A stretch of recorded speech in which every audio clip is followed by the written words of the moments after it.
Sin dalam keadaan mati. Kan sukun, tanda sukun. Lepas tu kita ada berbaris. Kisah. Dan juga ada sin yang bersabda. Macam tu dia tak perlu hidung. Jauh. Tak perlu. Relax je. Ustazah nak bagi poket Yasin. Okay. Ustazah nak bagi lagi notebook. Lepas tu Ustazah nak bagi kelas percuma ni.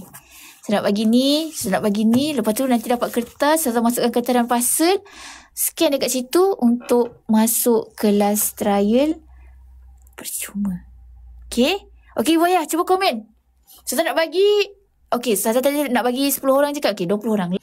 Untuk rongga hidung kita ada. Tengok, satu muka surat sahaja tuan-puan. Satu muka surat. Kita tunjukkan. Haishum. Ni dia Haishum. Rongga hidung.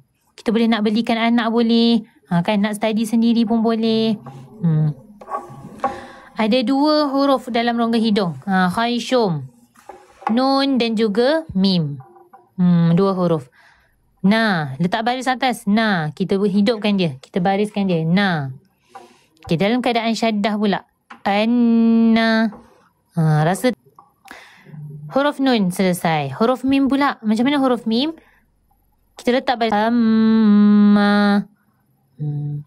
Bila jumpa huruf lain pula. Ikhfa. Bihi.